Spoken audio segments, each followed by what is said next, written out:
It's Sunday, and welcome to the European Ham Radio Show with the yearly Field Day special. That did just sound too pompous. Welcome, everyone, and welcome to our Field Day special here. I hope at least some of you had Field Day this weekend. It's been Field Day in a lot of European countries. So temporarily, Walt, you're excluded from the Field Day in September discussion. But we'll get back to that, and we'll talk a little about we talked backstage, and we have some different philosophies on how to do Field Day here. So we'll get into that after a while. But first, the Ham Radio moment of the week. And Sean, what's your Ham Radio moment of the week? I had the privilege of getting to speak with a former radio broadcasting engineer. I want to say did a lot of radio throughout the years, and he gave me a lot of good audio advice for ham radio. So we should have about an hour-long audio episode here coming up soon. That is cool. Cool. It was really awesome. And you have great audio in the stream as well. Is something new with your setup, Sean? That's right. I took the effort to hopefully not hear all your comments anymore. And I went out and got the Shure SM7B, and I've been playing with my audio here for the morning. So this is a really good microphone, and I think that it's going to do a lot of good for me. If you could hear, my voice is kind of messed up as it is right now, and I do suspect that it's been from screaming into the wrong kind of microphone for the last maybe about a year now. So yeah, that's what I got going on. Oh, and then I did this new activation. I got to activate a new park this week, so that was cool. That is really cool. Abe here says we do Field Day when the weather is nice. It's September in Northern Europe. It's not, I got to turn my 2-meter radio off. It's not necessarily nice weather. This weekend has been really nice where I was, about 26, 27 degrees. Last year, I was wearing wool in 3 layers. So beginning of September is not always good, but at least for my club, we have a cabin to do Field Day in, so that helps a little bit. Chetan, what's your ham radio moment of the week?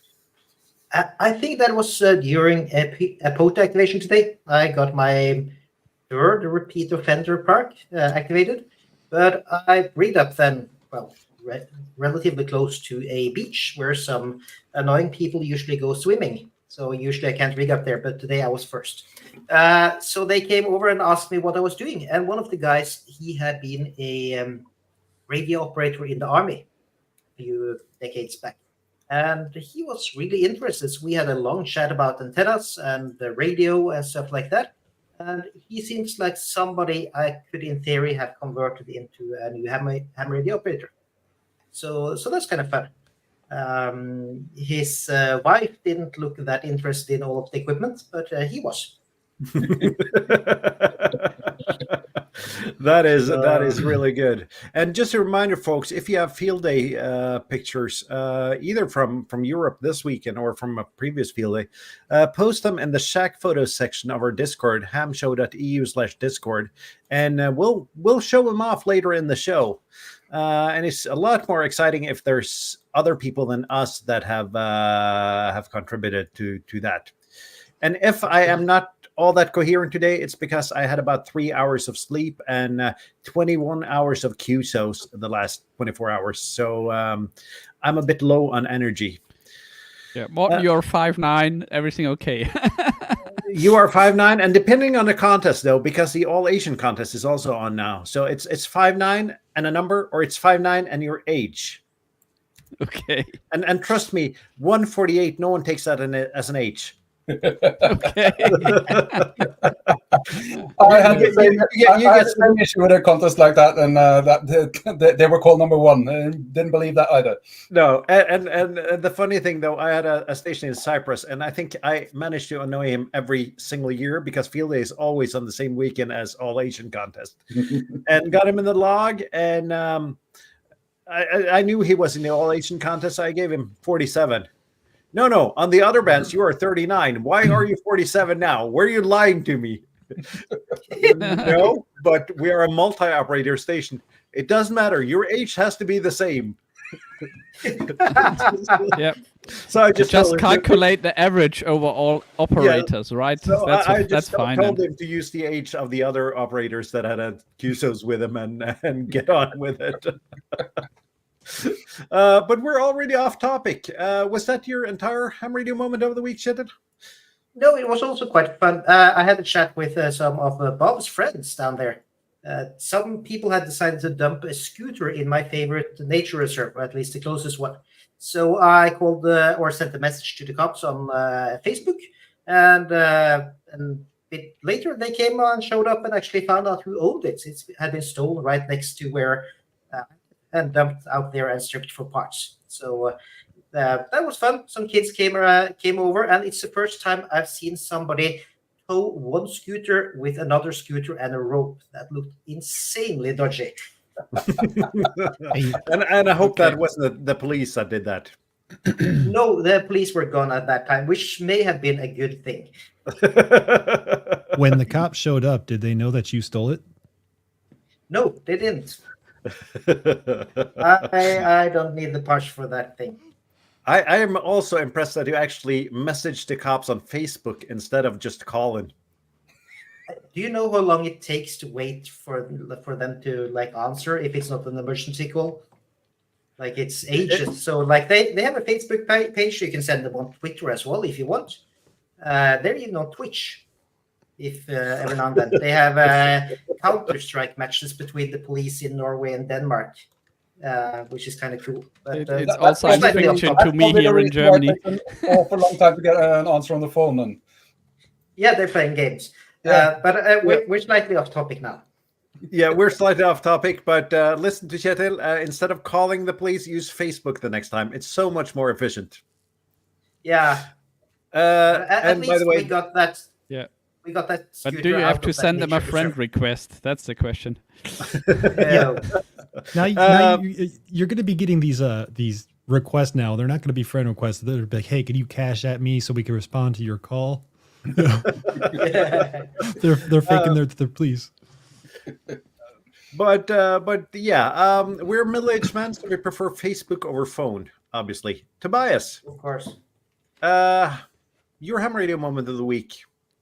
Yeah, I had no field day moment, but I had a ham radio moment. I was also trying the same as Keith. He's just mentioned in the chat. He, got over his shadow and did his first CW QSO. So I tried the same with my QMX. I'm not sure if it qualifies as a full QSO. I'm pretty sure the other station picked up my call sign and picked up my report, but I messed up the exchange because at some point I got completely flustered and was only keying garbage. Yeah, so the only thing coherent that I was keying was the report and my call sign. But hey, I tried, and yeah, I have a video that I might or might not post because it's it's an absolute disgrace. So I have to see how I can massage that a bit to make it more funny than embarrassing. So that was my ham radio moment. And the other good moment this week was I'm hovering around the 1,000 subscribers with my YouTube channel. So everybody who hit the subscribe button, thank you. And I'll give it a few more days. And when I'm, I don't know, at 1,010 or so, then I can maybe do a special and a small giveaway. Let's see. And some of our hosts use Facebook to contact the police, and other of our hosts use the YouTube chat function to actually communicate among ourselves. Sean, you want to elaborate on your comment there? I'm trying to encourage people to use the chat. I was kind of curious of what key you were using there, Tobias. It looks like this one. That's Palm Radio Pico Pedal. I bought it on the Ham Radio Fair in Friedrichshafen. Now I know what it Is is. that an expensive Thanks. thing? Yeah. Is it the same key, Sean? I No, think so. I don't know. I don't know. It looks pretty similar, but I think this one is different. But yeah, you can also push the key back into the housing, right? And you Yeah, push from the front. K6ARK, Yeah. I thought build this for me, but maybe he Yeah. just bought it and gave it to me. Well, I don't know. I mean, it's a pretty popular Okay. design, thanks. and it is a very nice key. So It was called a I'm- Pico? Pico pedal? Pico Pedal, yeah, from Thank Palm you. Radio. And as I understood, you can only buy those now at Friedrichshafen because he's trying to quit making keys and retire, but he is still selling some keys, as far as I've understood. Yeah, I don't know. I just thought, hey, that wicked green color is funny. I need to have it. Nice. Walt, not Walt. Bob, your ham radio moment of the week. Oh, all right. Yeah, that's going to probably be short. So I'll do some other stuff first. First of all, I didn't come up with the brilliant "don't get good to get on the air." Yeah, get on the air to get good. That was, I think I heard that on the ham radio workbench for the first time. I don't know who came up with it, but it's a brilliant saying. And good on Keith and on you, Tobias, for getting on the air. Fantastic. And I'd say, I think the coolest CW video I've ever seen on YouTube was our friend from Østfold. I can't remember his call sign. Morten, you know who I'm talking about. LB8IJ. Yeah, and he had a probably a 15-minute video, and that's how long it took him to get through his first CW QSO. And he showed everything, all the struggles, all the mistakes, everything. I thought that was just fantastically brilliant, and it shows people that just do it. Don't get good to get on the air. Get on the air to get good. And he is he has a lot of potential. A lot of the CW guys that went by our field day, he was attending our field day, and they said he's going to get really great at CW. And it was fun to watch him, though, because he keys with his entire body. You can see his entire body moving when he keys. Yeah. So that would be my advice. Just release the whole thing raw, Tobias. And it's really, really fun to see that everyone thinks this is awfully difficult. And well, you can have a preview. I think I posted it on our internal channel, so you can give me comments after the show if it's good enough to post or need some more work, right? I'll have a look, definitely. And seeing as the only thing I did was a few QSO on the Lima Alpha 1 Tango field day, I will, instead of talking about radio moments that really weren't, I'll share my screen and see if I come on. There we go. Yes. Yeah, that was awfully small, but all right. If you Control Plus. What was the call? The name of your microphone, Sean? This is the Shure SM7B. Yeah. So if you search QRZ for SM7B, you get Freddie. So Thanks for the microphone, Freddie.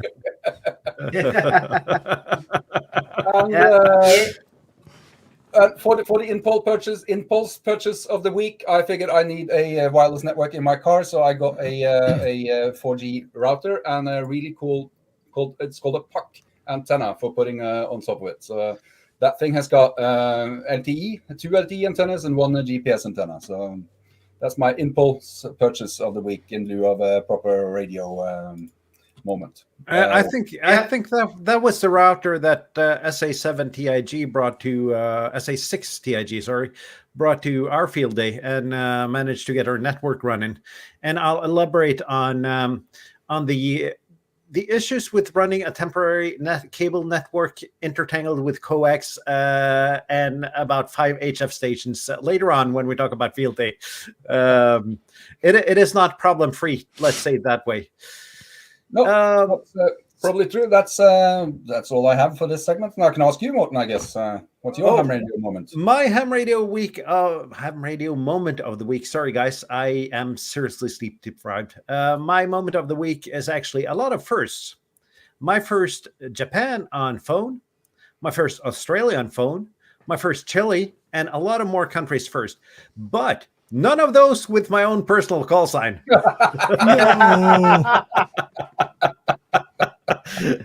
And I gotta give it to you, Sean. The Dutena, we cut that for 50 meters, made it a monobander for 50 meters, put it up on the roof on a 12-meter spider pole, and that little thing performed so good.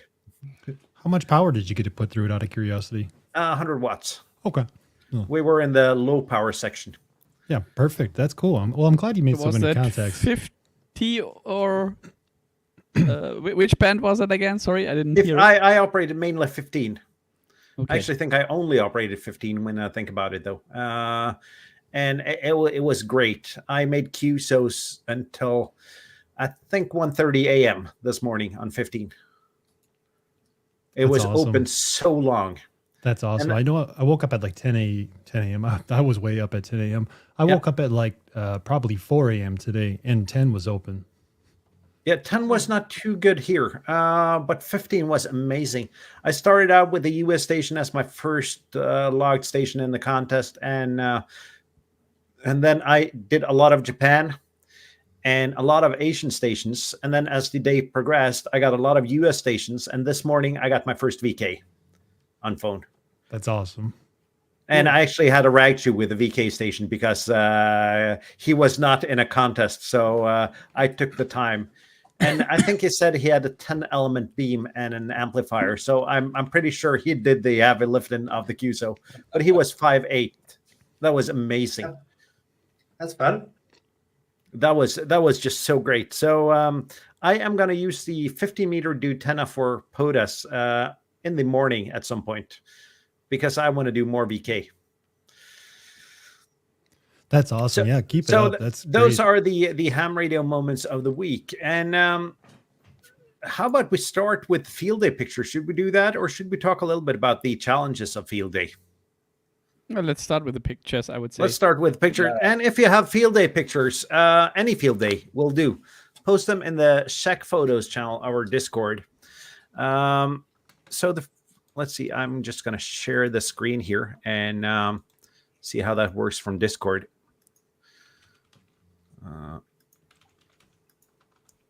Let's see if it gets big enough when I do it like this. This is setting up, and that's actually the Dutena going up, and we hoisted that spider beam mast all the way to the top of the roof there in the cabin we were using. Besides that, we of course had solar, but we didn't really need solar. I'll get to that in a couple of pictures. Those are just straps because a local EV producer, Paxter, which makes really small EVs for the postal service for city delivery. An engineer over there made these batteries. They're actually EV batteries repurposed for ham radio. And each battery had 230 amp hours. So it's it's like my PRP batteries. Yeah, we had two of those batteries. And I managed at my station to pull about 130 amp hours for 24 hours. So those batteries were a lifesaver. We didn't really need all the solar we had planned. Then we had the operating positions. We were inside in case of bad weather. We didn't need that today. A lot of different radios, a lot of different user interfaces, and a lot of challenges. The next guy that says that FT8 is easy and you can just click a button, I'll invite you to the LA9H field day next year, because among those 5 stations, we probably spent at least 15 man hours of getting FT8 to talk with the radios and with N1MM through that. We lost so many QSOs because we were just we'll do FT8 everyone. And then everyone ran into different kind of problems getting that to work. So FT8 is not just clicking a button. Why do you need to connect them all to the logger? Because for field day, you could just do the normal logging in the application and convert the log file afterwards. Because the guy that is actually submitting the log, this guy here, he prefers to have everything ready by the time it's submitted and not have the need to merge logs or anything. Just have one log. So everything was run in network. So we had synchronized logs all the time. Well, that makes a lot of sense too, because then you don't run the issue of working a duplicate, right? Exactly, and it makes it just so much easier when you submit the logs, because the log is ready from day one. This is the cabin we stayed at. Nice scout cabin in the middle of the woods, no power, so everything is solar or generator powered there. And actually, the only thing we used the generator for was charging the computers. Everything else was battery powered. This is another shot of the cabin. We also tried QO100, but we had some technical issues there and didn't manage to get any QSOs, but at least we tried, and that would have been really awesome to get up and running. See, that was all of those pictures. I'm going to hide the screen and go to the next picture here. Then again, you're all in the same Discord. So, and field day, of course, it requires some gear. So let's see if we can share this picture here. And this is L4LI after packing the car today. And I didn't think that looked too bad, actually, because my car was a lot fuller. Now, that is LB8 India Juliet's car, I think. But my car was really full today. I brought a lot more gear than I should have. He had the best comment under that picture, actually, so you might as well read it out. Yeah, well. the picture is Tetris for hams. Yeah. And then we have your field day picture there, Kjetil. And I can see that you did not use a cabin. No, I added a few more below there as well, below 8s. But this is an old army tent, Norwegian army tent, I believe, which a scout group had, and I think the ham radio group got it from them again. So it's a really heavy duty tent, really solid. And there was the guys who made the field day in Norway, they apparently went in for the most complicated rules award and added a lot of extra different classes and stuff like that. So that way everyone gets a medal, because you have so many classes that divided by so few participants that everyone gets a medal. Lima for 1 Tango is not getting a medal. So you're getting for being outdoors. So this is outdoors in a tent manual setup. So this was the shack, one rig. I got some more pictures in there if you want to see. But as you see, the weather was amazing. It was 29 degrees Celsius, which is kind of insane.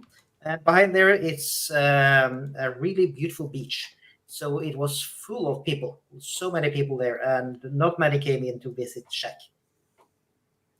So and just a question. You probably said it, but how many stations were you running in that tent? 2, if you count the handheld VHF UHF thing. Yeah. So you went for the less is more approach there. I went for I'm visiting this station where somebody has rigged up everything. But apparently they went for the 1 station thing based on the number of operators they were able to have. Sometimes the last time I was with these guys, we had 2 stations. But go ahead. Sorry. Yeah, but we, of course, didn't go low power. So it's 1 kilowatts, everything. Yeah. We went the opposite route. We did the more is more route. We had 5 HF stations, 1 2-meter station, and we were supposed to have a QO100 station in addition to that. And we rigged up the 40-meter quarter wave vertical, and then verticals for every band except for 80, which had a dipole, and ran all the stations. We were about 20 people, so we managed to run all the stations almost 24 hours. Yeah. No, here it was, I think it was 6 or 7 operators in total. Yeah. So, yeah. So if you go to the next one. Yeah. What did you guys use for a VHF, UHF radio, a handheld radio out there? Was it a Vazu? No. Yeah, I think it was some unknown brand called the ISF. And then Abe has some pictures here from field day here. And that is one of the things that is really cool with field day. Let the kids try out stuff and participate. We had an operator that he's actually licensed. I think it's the youngest ham in Norway. He's 12, I think. And he racked up a huge number of QSOs on 40. That voice just breaks through any pileup. Yeah. Oh, it's even a video. I don't know if you hear the audio or if that's just me. No. Is that a FT991? Looks like it. Yeah, I think that's an FT8 and 991. Yeah, that's a good choice. Yeah, I have those rails, by the way, from the side there. Helps an awful lot when you put it in backpacks. See, that's cool right there. That is really cool. And we had some kids coming by as well, and we let them do some FT8 QSOs because none of them had the guts to do a phone QSO. And there you go, shit. Is that a Talking to Q100? people is hard, even if you're old, right? So it's understandable why And FT8 so popular, right? And I guess actually running a contest, because the everything runs so fast. So if you don't know how to do the exchange, it's probably a little bit scary for new people. Yeah. And no, I see Q100. I see that Ape says they were in the barn working off batteries, and they also had the fox hunt for the kids. So that is awesome, Abe. And Kjetil, go ahead. Yep, this is the local emergency communications trailer. So it has satellite communications via Viasat, it's internet. So it's got downlink and a lot of WLAN or virtual networking, wireless LAN that you can spread around a large area to get like a mesh network over a large search area. And of course, some generators. So the power was from this thing, some Honda generators, the low noise ones, as well as solar for some reason. Yeah, so no battery operated kilowatt amplifiers. No, I don't think there was any batteries involved in that. So this was we have a few of these trailers around, but it's interesting to see, and it was set up mostly for show for the local people, of course, the ones that's set by. This is the main operating position, just as bad grab, but it was a 7300, everything running through N1 and a 1 kilowatt amplifier tuner next to it. So quite nice setup. It's the same. Where's the gear that's usually in the shack over at the LA Fort Charlie? Nice. Yeah. Let's see. I cannot use the arrow keys to switch. And I guess that's that's the QTH. Didn't put them in. Yes, I didn't put them in the same image bowl. Okay. If you upload all of them together, then you can use the arrows. Yeah, mid-late man and IT then. Yeah, it's computers. This is the club's, or this is the scout house at the Åkrehamn in Norway.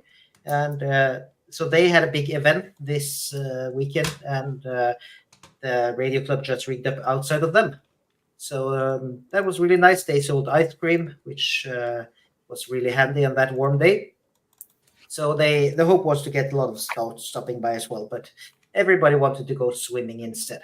So that was his antenna there. It's a short vertical mast. I don't know how tall that is. Can be more than 7 or 8 meters. And in that there was a end fed for 1 kilowatt, which went over to a nearby hill. So it was maybe 7-8 meters above ground. So kind of low for that. So it's an end fed for 80 through 10 meters. Nice. Yeah. And then Simon here has he was attending our field day. This is LB7 VJ, and if you haven't subscribed to his channel, please do. And he's actually demonstrating how you can cook without a camping stove. You can just pour gasoline on the rock and light a fire, and then you can make water boil that way. I like your way of thinking. There's conservationists that would take issue with that approach, but yeah, just don't show them the picture. We've already done that. That was water putting it out. And that's that battery that was made specially for field day, and we just got to borrow it, but they made a really nice cover for it. That is a cool and I am guessing, since these are EV battery or EV cells, there's probably some magic going on underneath the top cover there, but really nice work. So do you have specs on it? Do you have any specs on it, like how many watt hours and voltage? No, I know they were about 230 amp hours in 12 volts, and that's all I know. And I don't think there's a BMS there, so we weren't allowed to recharge them, but we got them fully charged. Well, if you recharge them, then you don't without a BMS, then you don't have to put gasoline directly on stones anymore. But they worked like a charm, those batteries. So that was that was awesome. And Bob, what did you do for field day? You told a little bit about it in your ham radio moment of the week. Yeah, that was I had my son this weekend, so I couldn't spend the entire weekend there. So I just drove up.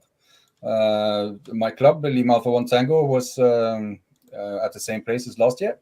I can share a picture of that too if I figure it out. I actually work with computers, so the fact that I spend this long doing this, that doesn't really bode well for me, does it? Let's see. Yeah, that's and the reason why I say we're not going to get any medals or any certificates for our participation is it's that the weather was too nice, the conversations were too nice, and everyone was just sitting around talking like we did last year, and there was not really an enormous pressure on getting on the radio. But I would join you guys on your field day. That looks nice. that is. Let's see if I can move around here a little bit. Yeah, and we had Starlink, which was nice because up there there's not even cell coverage. So one of the guys brought his battery underneath it there and the Starlink antenna. I can see that he went all out Elon Musk that weekend. Yes, he did. He got both the battery pack and the satellite uplink thing. So,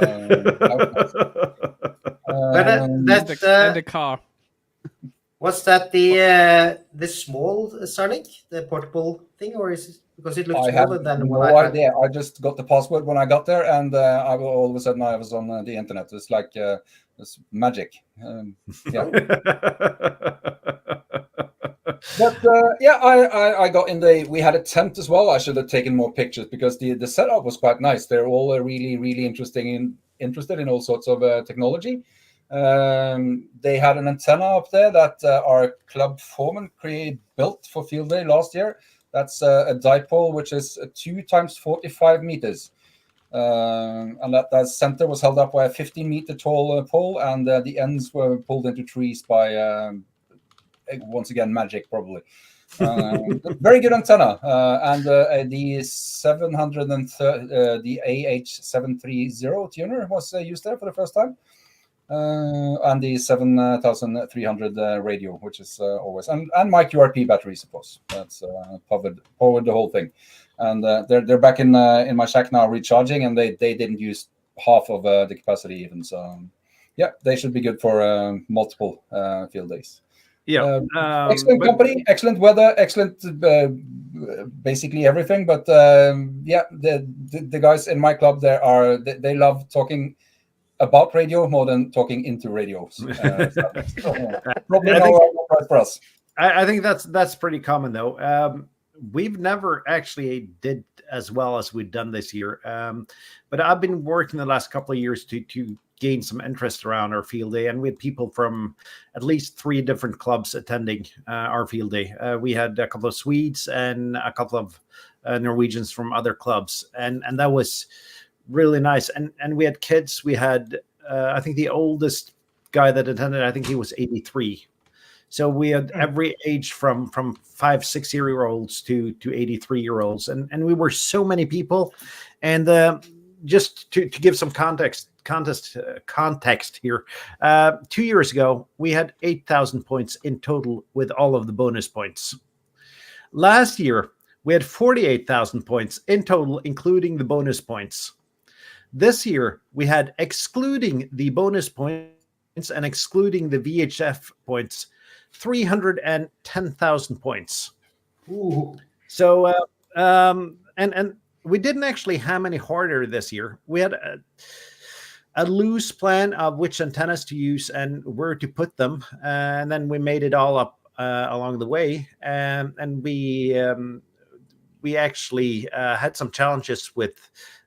We hadn't tested our coax before we got there. We hadn't set up N1MM. We had spotty internet. And I did something which was on one hand smart and on the other hand incredibly stupid. I brought the Flex for field day. And I did something which was on one hand smart and on the other hand incredibly stupid. I brought the Flex for field day. And And I gotta say, bringing a radio that's dependent on a network infrastructure to a cabin in the middle of the woods, powered by that 4G modem you showed on top of the roof, into a USB-powered switch and cable network intertangled with coax cables and 100-watt radios. Every time the 10-meter guy keyed up, I got a dropout at about half a second, which ruined a couple of QSOs. So Yep. it was not the smartest radio for field day, but then again, having the foot pedal for the switch, having the huge band scope, that made a lot of difference running a contest. So, but next year I'm just going to use the 706 because same amount of power, a lot easier. Yeah, it when you're setting up temporarily, simple is best. Like plug it in the wall and it works. But then again, we didn't have a less is more strategy this year. We went all out Yngwie Malmsteen, if you know who that is, the Swedish guitarist. There's if you Google Yngwie Malmsteen, less is more, you'll get a fantastic YouTube clip where he talks about that. How can more be more? It's impossible. How can one be more than two? Less is not more. More is more, and he says that in a perfect Swinglish accent. And he's dead serious. There's no comedy at it at all. And to prove he's serious, if you ever heard this guy shred, you'll know he's serious. However, in relation to his guitar that he uses, he scaled away the fretboard, so now he has less fretboard than most people. So he has less, and it's more for him. Yeah, and did you know that one of his Stratocasters is actually at Hard Rock Cafe in Chicago, Sean? Is it yellow? It is blue at least it was blue in 95, which was the last time I was at Hard Rock Cafe in Chicago. I was just taking a guess. I didn't know that, and I've actually been there too. And I don't know if it's still there though, but it was there the last time I was there in 1995, and I have a picture of it. Amazing guitarist. He is. But we went for the more is more route, and we consider bringing an amplifier. But since they split high power into a separate class this year, we figured we have no chance among one of the clubs, which is fittingly called Lima Alpha 1 QRO. We didn't have a chance to compete against them, so we figured we go for the so-called low power, which is up to 100 watts. Yep. So, but I mean, we had just such a great time, and thanks to Foxtrot 4 JSU for bringing beer this summer. Everyone drank French beer delivered from France by a ham. Ooh. Did he bring French ham as well? No, he was. I met him this summer, and I had some beer left over, and I figured that was an appropriate time to drink French beer brought from France by a ham. So it was. I love field day. I hate contests, but I love field day, and I love that the fact that you can overdo everything and do the more is more out, and do the portable stuff that you usually wouldn't dream about doing on a POTA. So and I gotta say, Yaesu Radios has a terrible user interface. All the guys that were using Yaesu Radios struggled along the way. If you think Yaesu's so bad, you should try a Vasu. Yeah, you should try a Vasu, that's for sure. Yeah. Speaking about Vasu radios, Sean and Bob, would you like to share something? Yeah, I mean, do you have yours on you, Bob? Should I show it? Yeah, go ahead. Yeah, go ahead and show it. It doesn't matter You need to anymore. pick me then. I'll unbiggen you. Yeah. But I will tell you that it's the basic. My Vasu that I received in the mail keeps turning itself on, and it scared the hell out of me. I mean that submergible that it says on the front here, that means if you put it in water, it's gonna sink. It's gonna submerge. Now, like a brick, yeah. And I think the main key about this whole thing though is it's funny, haha, Vasu, it's a radio, but realistically, I was able to go online and find radios labeled as Yaesu that are being sold that are definitely this copy. And so my whole goal is to point out to the public that hey, this holiday season, be careful what you do buy, because the more we get exposed to all these other companies overseas selling stuff as a platform, the more they're going to become more publicly available on the market here in the States or in Europe for your case. So we need to be really careful of it. You don't want to get screwed out of $500 and get a Vezu. If you pay 500 or at least what did you what did I pay for this one? 80 US. I think it was like $80, and we overpaid because we bought it with the fake label name. However, it's under Zastone, and I believe that that's the actual brand of the radio, and I think it's like $40 maybe. But if you pay $80 for a handheld and expect to get EASU, I'm not going to feel too sorry for you. And it's delivered by AliExpress. Yeah. Yeah. This should be common sense. I do actually have a Yaesu that's coming. Well, I actually already have it. I bought a real Yaesu keypad, and I have a fake Yaesu keypad from AliExpress. And when I opened up the fake one, there's no differences that I could tell. I reached out to Yaesu. They never responded back to me. So, yeah, like legitimately. So I think that they don't want to respond back to me because they know that they're like the same factory and they're the same parts and components. Yeah, probably. But the only way that I could tell that now is I had to buy an actual keypad, which should be here soon. And speaking about that, I'm just going to tease this, but we've looked into another product, Sean, and I'm not going to mention it here.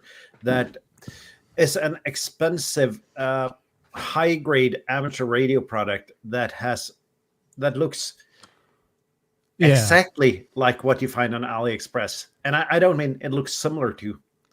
It seems to be the exact same product, and I'm not going to tease that anymore. But I really want to look into that and see if we could at some point get a comment from the company that makes the genuine product. I will tell you that they wanted me to review some of their products, and when I told them I'd rather go to their factory to check it out, they told me that they're too busy for factory tours. But if what we discovered is actually correct, they don't want me to see the factory because half of their equipment isn't really US made.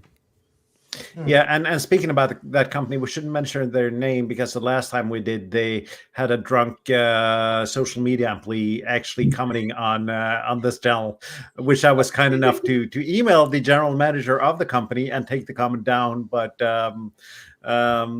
so we shouldn't mention the name about this company until we're 100% sure that this product is actually not made in the USA but in China. But we'll do some digging and see what we can find out here.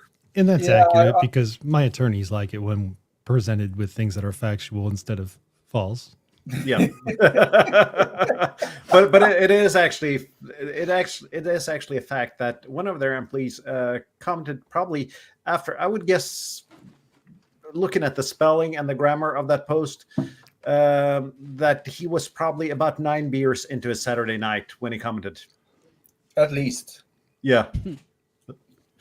So enough about that, but we'll do some digging and see what we can find out, because I think ham radio companies, I think every company should be at least honest where the products are made. And a lot of stuff is made in China. I mean, my Apple radio here is made in China.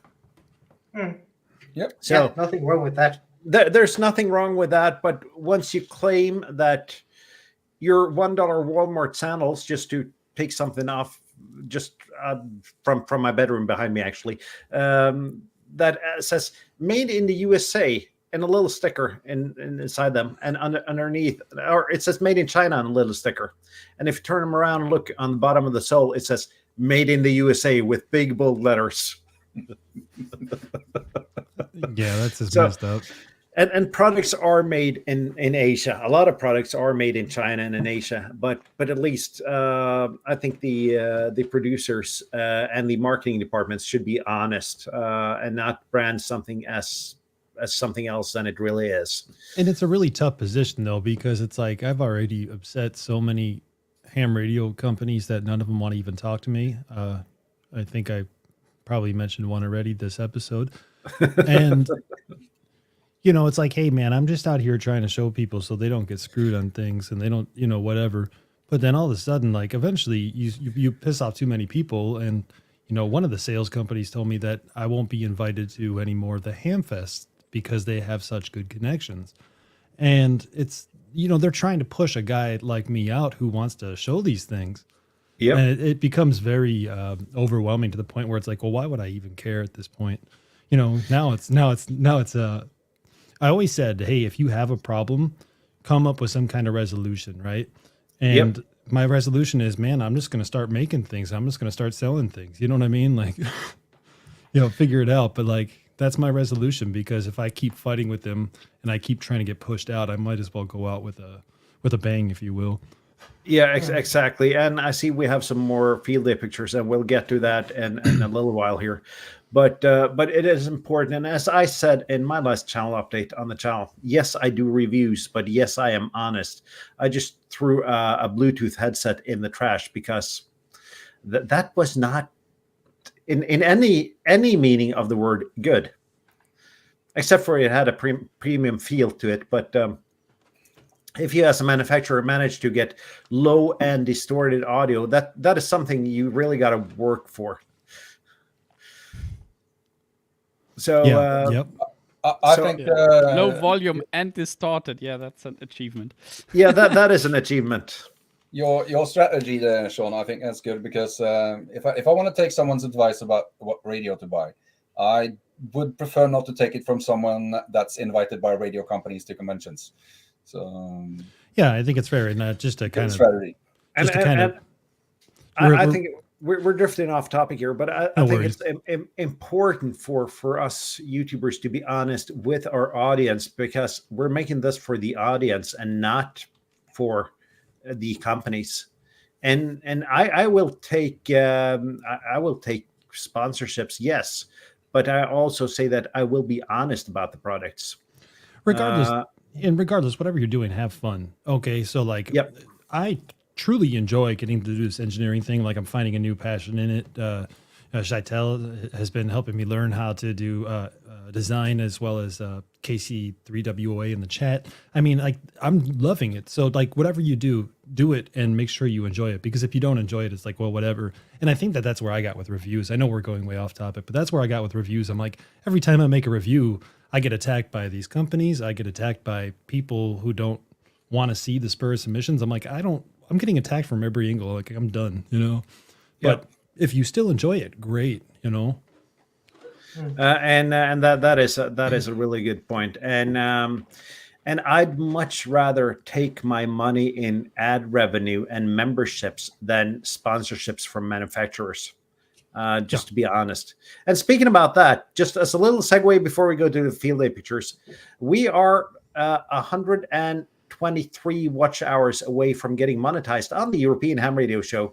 So if you know someone that hasn't seen the show, please tell them to put 123 of our streams in succession on their YouTube player. We don't have that many. Yeah, no, but they can watch an episode twice, or get two people to watch every episode. Yeah, and not together, separately. Yeah, on different accounts. Yeah. Go to your local stores. We have Walmart out here in the States, and just every computer there. In fact, write a USB script, a little script. When you plug in the USB, it just pops up. The European Ham Radio Show. Monetized, I think, Sean. That's the us begging for your support speech of the day. But G over at Discord has some pictures from field day here, so let's see if I can work some magic here and get them up on screen for you. I was told that the on screen of that sentence is really important at some point, just not say that we can get it up. That looks like a and English is not my first language, though, so stuff like that is bound to happen at some point. That looks like a serious field day antenna. It's a 2-beam. I'm going to guess 20 meters. I'm going to guess 20 meters, or perhaps 15. Probably is 15. And it's not one beam, as you can see. It's two. That's going more is more. That is going. Yeah. That is more and more is more than we did. Yeah. and that is amazing. One hex beam and the other beam. Oh, that is fantastic. I That got looks to like a launch tower or something for a rocket. must have taken some time to get that erected into the air. I have a feeling that I have I have a feeling that telescopic masso is way faster to deploy than my 40-meter vertical that is not made for setting up in the field. Yeah, it's really cool though. You could see that tower is it's a collapsing tower, so it's motorized, and you could raise it with a motor or a hand crank. So that makes it a lot easier. Serious. They're using German military equipment to get the antennas up, and only used one station in shifts. That is some serious antenna work for one station. Yeah. That's what happens when you spend all your money on the mast and have none left for bandpass filters. So yeah, and I got to tell you, bandpass filters, they're important. And LB7VJ here comes on Bushcraft over on YouTube. If you're not subscribed to his channel, please do, because he's got some great content.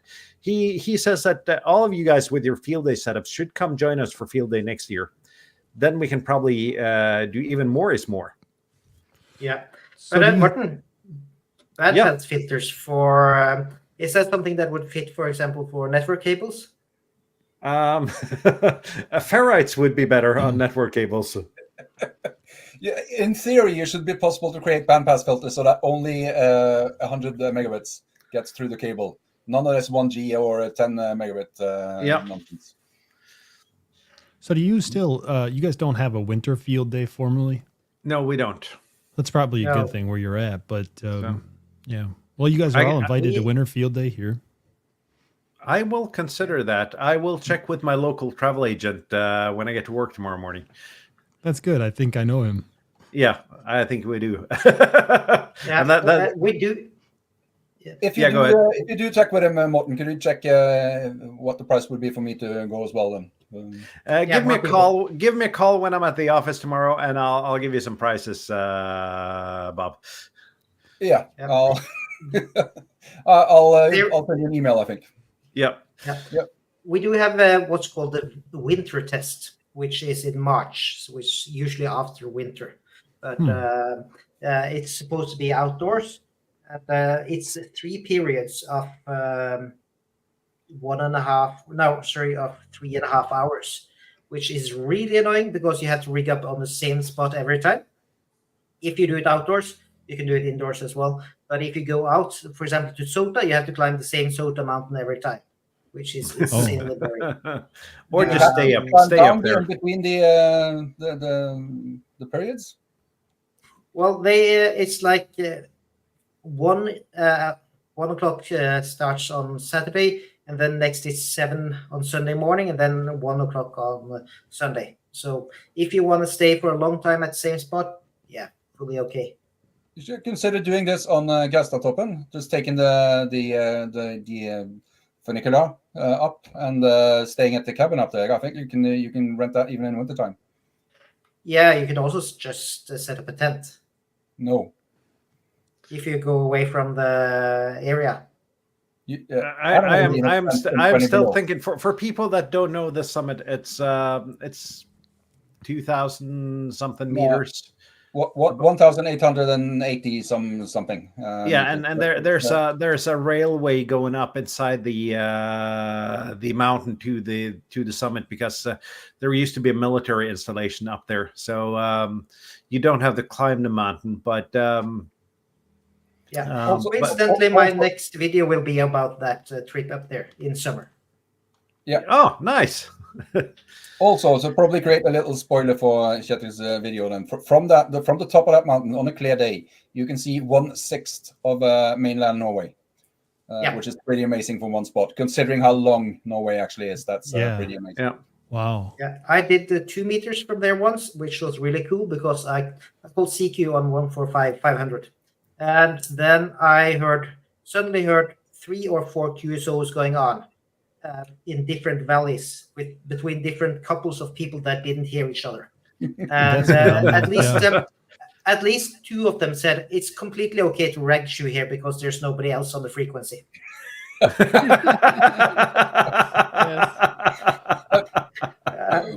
We actually have there's a group of radio clubs, and we have a repeater up there, a 2-meter repeater. So if you can reach that, I can reach that from home. That would probably reach. I think you activated that summit on 2 meters, didn't you, Kjetil? One of the cues was me, if I remember correctly. Yes, I've done it fully on 2 meters, but I also then did the HF. So we had, I think it was 136 kilometers or so with 5 watts, and a handheld Yaesu. But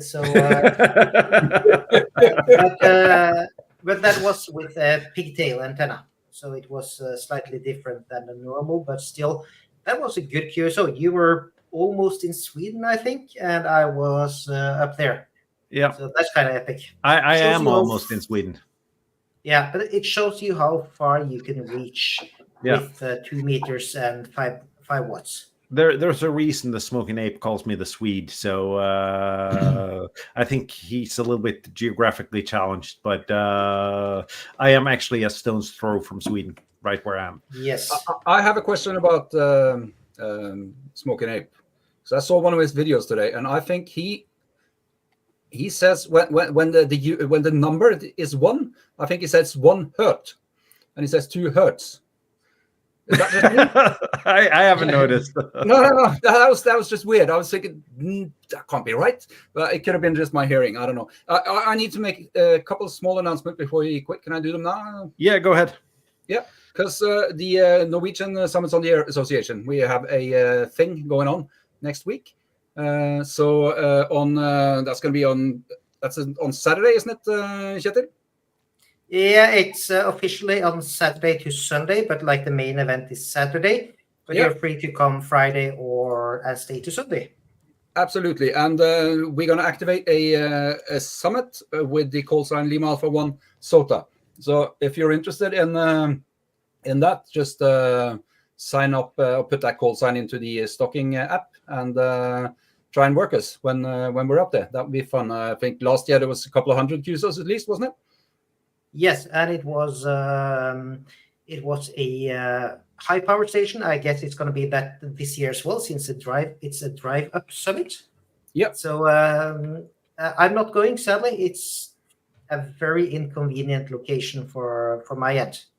But it's if you want to see how it looks like, then I'm going to post a video here, which shows you the event from last year. It was in the middle of Norway, somewhat a similar location, and just epic to be. I think we had 6 summits active on the air at the same time, 5 or 6. Yep. So, and if you're interested in chasing or hunting, is it chasing or hunting summits on the air? Then chasing. Next weekend on Saturday, you can chase Lima Alpha 1 SOTA. It's going to be pretty fun, I think. And when I think about it, the next announcement I can do next week, because I'm also trying to do on the way back from there. I'll try and stop by Tronfjell on Sunday, which is another pretty cool drive up. I think that is the tallest drive up in Norway. So I'll try and activate that on Sunday. We'll see how we get along. But that means I'm going to join the show somewhere from the road back next Sunday. So I'll be happy. And you guys are in the Norwegian Soda Association, aren't you? Kjetil and I are, yes. Yeah. Why did you put this the weekend after field day? If it was another weekend, I could probably convince the family that I could go to another field day type of event, but not 2 weekends in a row. I think it was. Go ahead, Kjetil. I think it was because it shouldn't collide with the field day, and it can't be much later in the year if you're going to do it in Norway. Yeah, that is a valid point. And speaking about fun call signs, you have a soda call sign. I got Yankee Papa 0 Tango Alpha in the log yesterday, and that's Waipota. Yeah, if you just spell it out, that is an awesome call sign. And speaking about this activation from last year, this is when I was called up by the Charlie Bravo 1 station, or the Citizen Bend station on 20. Yeah, you got a CB hunter, actually. And he was the strongest one that day. Yeah. Okay, So, can I maybe get 1 minute and go completely off topic, as is our course. habit? Oh. I have a YouTube channel of the week recommendation, and let me switch the monitor. No, not that one. We want this one. Maybe you can quickly embiggen me. I am gonna find your window here and embiggen you. This was a find that I found on Saturday. So it is possible to get to over 6,000 subscribers with just 5 videos if you produce quality content, and I can recommend that one.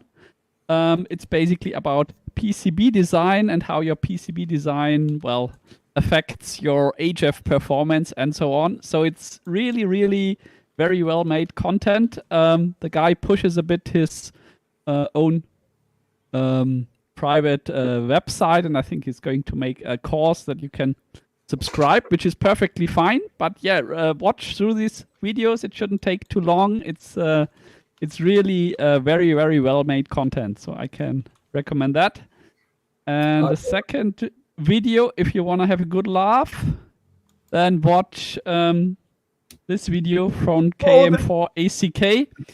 That is a fantastic video. He let the wife guess how much the different ham radios cost. So if you want to have a bit of entertainment at the end of Sunday, you can watch that one. Okay. That is. I watched that together with my wife, and she had a couple of looks over to me when watching that video. Yeah. Wait until she sees how much Jason's audio equipment costs. I want a shout out for that one, Jason. And actually, the wife of one of our operators came by as a recruit this morning on field day, and she started asking how much the equipment was or something similar, and none of us would really answer that clearly. That's a good pact. You guys are a good tribe. Fantastic. I just want to second the recommendation for that first channel, Tobias. I found that on my own in my YouTube feed, and that guy has good knowledge. So absolutely, if you're ever planning on doing anything related to creating PCBs, then watching that is a well spent time, I think. Absolutely. And I guess we're at the end of our field day show, and I can't really remember what we're doing next week. I think we have a guest. I am just going to bring up the fantastic spreadsheet we have, and we have Thomas next week. Bags and kits. We have not, because I haven't gotten an email back from Thomas yet. All right, so that is not. If you can see, it says it doesn't say anything unconfirmed. I'm supposed to watch that column as well. Yeah, you need to watch that column as well, at least before you actually. Well, as with Thomas, there are more than one. So, Thomas K4SWL, if you are watching or listening to the show, could you please reply to the email? He's got a really good website too. Yeah, he's got a couple, don't he? SWLing.com and QRP.com. Yeah, and I just wanted to shout that out because I usually typically don't like to read, and he has some great knowledge in there, and it's easy to follow along with. So yeah, plus he's a really nice guy. I'm priming him up, so if he's watching or listening, he'll know to come here. So, Thomas, if you want to come on, there's an opening for you next week. If not, we'll make up a subject. And then promptly ignore it and then go off on a tangent for the entire just hour. As we did today. But we got off on an important tangent, though. So, and I think we would have run out of content if we didn't. Yep. So 7-3, guys. See you next week with a mystery topic. But I can promise you there's nothing magical about next week's topic. 7-3. 7-3. 7-3. Bye.